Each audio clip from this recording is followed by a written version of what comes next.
Assalamualaikum warahmatullahi wabarakatuh. Di video kali ini kami akan berbagi tips cara mengatasi handphone Oppo yang stuck di recovery mode. Seperti terlihat di sini ada unit handphone Oppo A54 dan keluhan yang disampaikan konsumen, handphone ini kehabisan baterai, namun setelah dicas selalu masuk ke mode recovery seperti ini.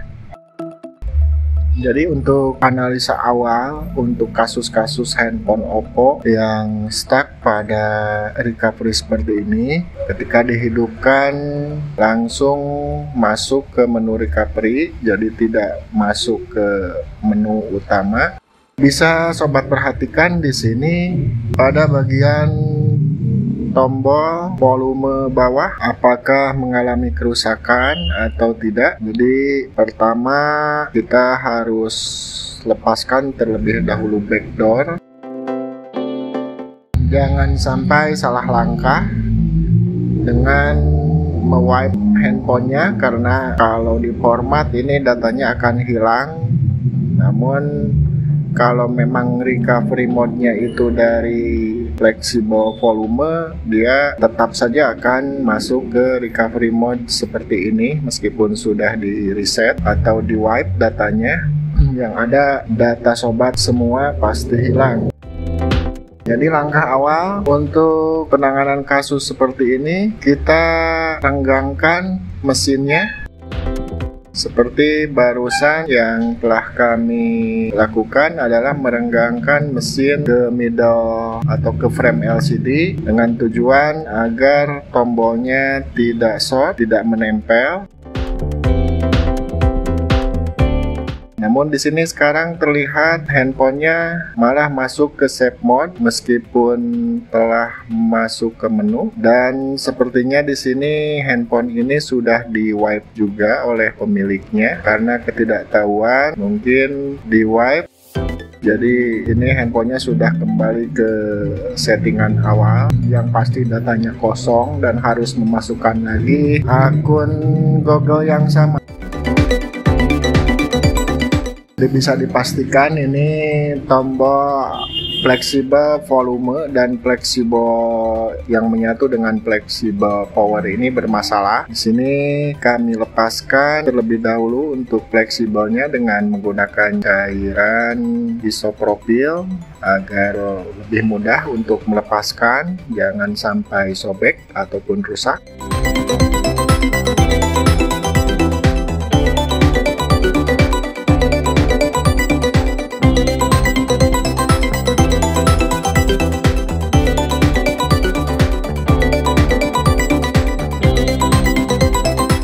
Di sini ada 3 buah pin. Ketiga buah pin ini terhubung ke volume up, volume min, dan power key. Jadi ada 3 buah tombol dengan 3 buah pin. Kami ukur terlebih dahulu untuk memastikan. Nah, di sini sudah ketahuan untuk 2 pin di sini. Kemungkinan ini tombol volume bawah. Ketika kami ukur menunjukkan short, jadi si jarum pada multimeter analog ini naik ketika kami lakukan pengukuran. Itu menandakan kalau memang tombolnya bermasalah. Dan untuk volume atasnya di sini normal. Ketika kami hubungkan kedua probe multitester ini ke 2 pin pada bagian volume atas, tidak ada kenaikan jarum.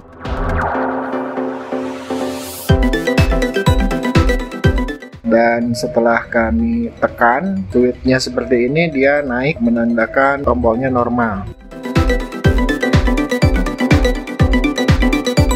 Langsung saja di sini kami akan melepaskan tombol atau switch volume bawah dengan menggunakan solder tangan sebagai bantuan.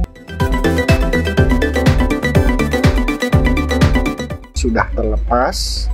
Sekarang untuk proses pemasangan harus dipastikan dulu karena tipe switch seperti ini ada dua variasi. Yang satu jalurnya itu kiri dan kanan, dan satu lagi yang versi 2-nya itu jalurnya atas kiri kanan dan bawah kiri kanan.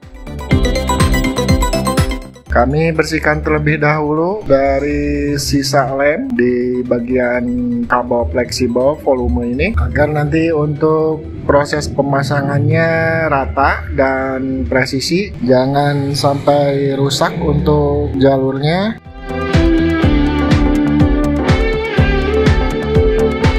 Sebenarnya untuk fleksibel volume seperti ini ada jualan yang sudah jadi sudah berikut volume atas, volume bawah, dan power. Namun biasanya karena keterbatasan tidak lengkapnya spare part di toko offline, jadi biasanya teknik seperti ini mengganti hanya pada switch-nya saja menjadi pilihan agar pekerjaan lebih cepat selesai.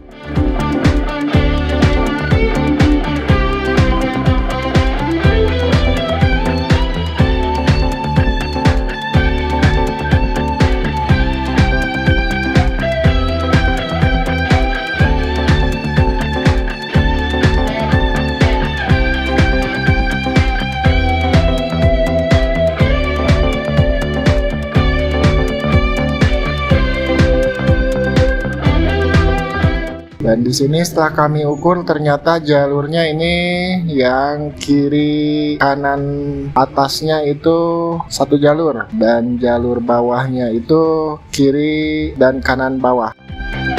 Jadi jangan sampai salah memilih untuk penggantian switch-nya.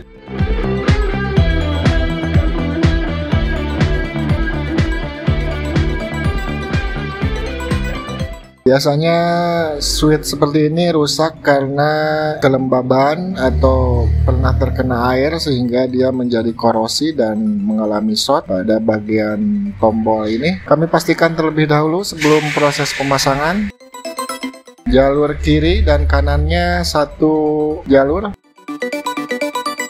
Tampak pada pengukuran jarum ampernya naik.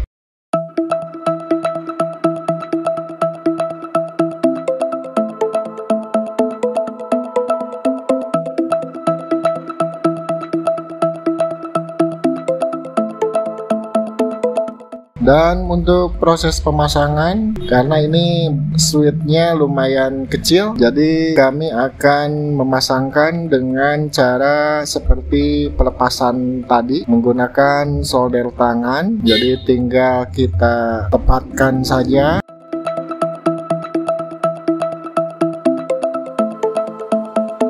Sebelum proses pemasangan, kami berikan sedikit tinol atau timah solder pada bagian titik-titik pin di fleksibelnya.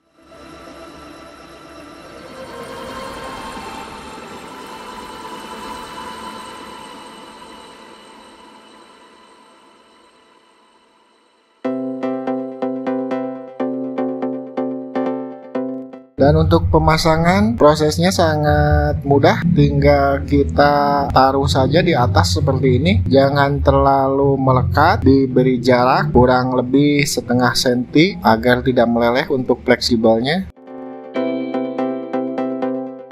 Jadi setelah kelihatan mencair timahnya seperti ini, kita tepatkan posisi switch-nya dan ditekan sedikit, sudah menempel. Memang untuk switch jenis seperti ini rentan rusak kalau terkena air ataupun tombol luarnya itu sudah rusak, biasanya gampang lepas karena terlihat di sini ada di tengahnya itu ada titik hitam. Untuk switch yang volume atas ini titik hitamnya itu udah hilang. Kami akan pastikan kembali setelah proses penggantian switch apakah masih short pada jalur volume bawah.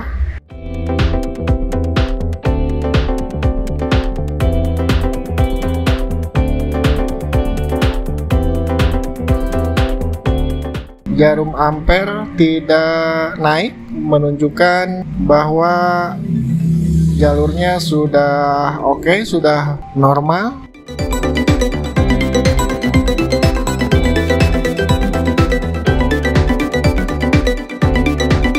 Tinggal kami cek.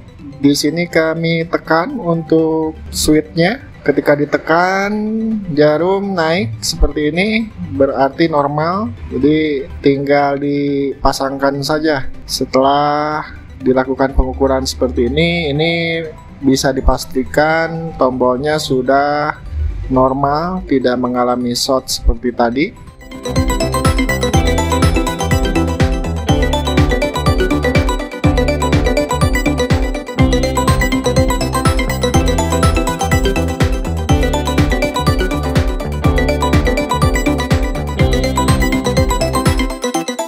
Langsung kami pasangkan kembali untuk fleksibel volume Oppo A54 ini. Bisa sobat gunakan kembali lem agar dia menempel dengan sempurna pada middle atau tulang tengah.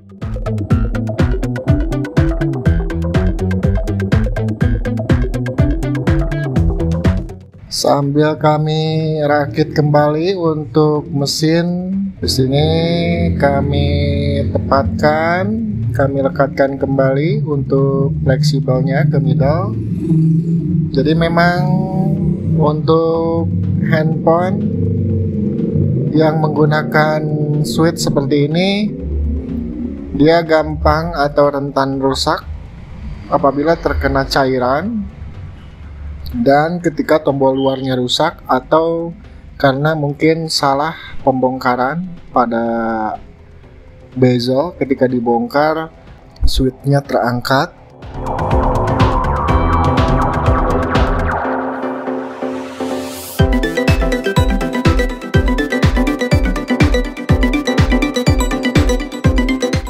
Bisa sobat lihat untuk volume atas dan volume bawah sudah berfungsi dengan baik, tidak menekan sendiri seperti tadi yang mengakibatkan handphonenya terjebak pada recovery mode. Namun karena handphone ini di reset sebelumnya, jadi ini harus dimasukkan terlebih dahulu akun Google yang ada pada handphone ini. Harus dimasukkan akun Google yang sama ketika handphonenya belum di reset. Nanti akan kami tanyakan pada konsumennya apakah beliau mengetahui akun Google-nya atau tidak.